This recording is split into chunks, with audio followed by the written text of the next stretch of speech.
करते हैं। इसमें हम लोगों को बोला गया है कि we have bundle of n sticks दी गई है हमें और सबके लेंथ दी गई है। वी हैव टू फाइंड,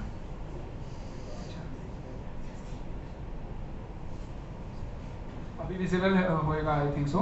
तो आपको रेक्टेंगल कंस्ट्रक्ट करना है। एक बार आप खुद भी क्वेश्चन पढ़ लो।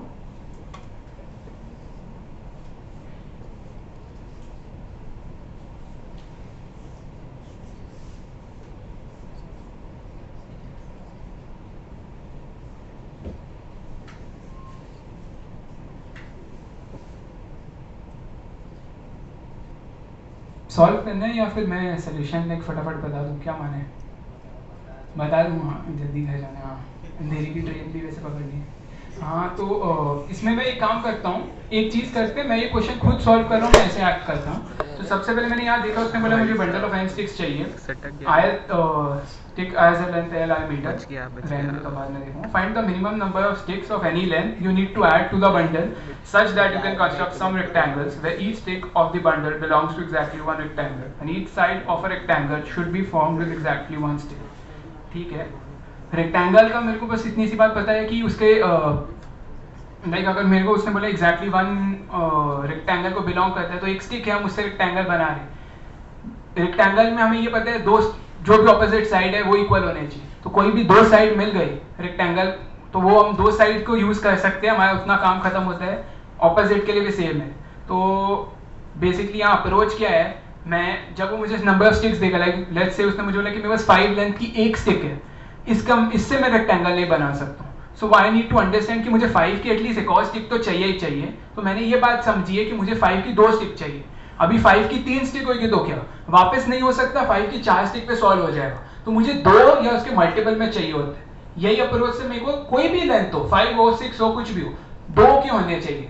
वंस वो कंडीशन फुलफिल हो जाती है तो बचता ये है कि अभी रेक्टेंगल बनाने के लिए टोटल में कितने स्टिक्स चाहिए। तो ऑफ कोर्स 4 स्टिक्स चाहिए रेक्टेंगल बनाने के लिए। लाइक इसका आंसर नहीं पता तो फिर मैं कुछ नहीं कर सकता, बट 4 स्टिक्स चाहिए। तो 4 स्टिक्स टोटल में होनी चाहिए। तो अगर नहीं है 4 या उसका मल्टीपल नहीं है तो मैं आप लोग वो स्टिक्स भी एक्स्ट्रा ऐड कर दूंगा। तो यही इस कोड में लिखा है।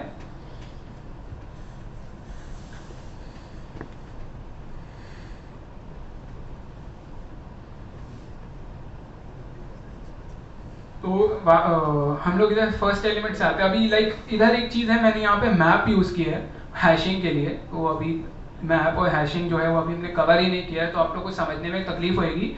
तो बेसिक लॉजिक में जैसे बात करते हैं तो हम कहते हैं ये वाइल जो है वो भी छोड़ दो। जैसे शार्विन ने बताया, पहले बताया कि ये सिंपली वो है कि हम लोग मल्टीपल टेस्ट के सॉल्व कर रहे हैं, तो मल्टीपल टाइम सिर्फ रन करा रहे हैं।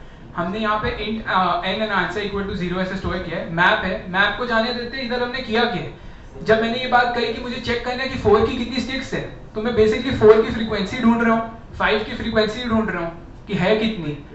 तो मैप से फ्रीक्वेंसी ढूंढी गई है। तो ज्यादा सोचना नहीं है, फ्रीक्वेंसी ढूंढी, मुझे पता चल गया 4 की कितनी स्टिक्स है, 5 की कितनी है, 1 की कितनी है। फर्स्ट टास्क मेरी कंप्लीट हो गई। यहाँ मैंने आके क्या बोला, जहां जहां ये वापस मैंने लाइक इधर इवन एंड ऑड का चेक करने के लिए किया है।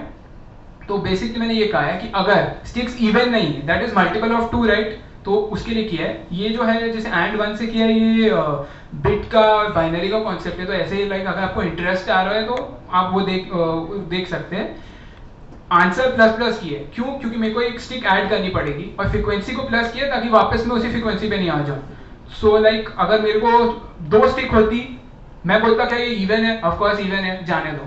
3 स्टिक्स है, इवन है, नहीं, इसमें एक ऐड कर दो, मेरा फर्स्ट टास्क कंप्लीट होगी। सब की सब स्टिक्स इवन हो चुकी है, अब रेक्टेंगल बना सकते हैं। लास्ट में मैंने क्या बोला है कि if frequency mod 4, that is frequency is a multiple of 4, if it is a multiple of 4, तो हम सिर्फ आंसर आउटपुट कर रहे हैं। जो हमने अभी एक बात बेसिक समझी, 4 स्टिक है बन जाएगा, नहीं है तो हम लोग ये बोले कि कितना रिमेनिंग है। So 4 minus frequency mod 4, that is the reminder.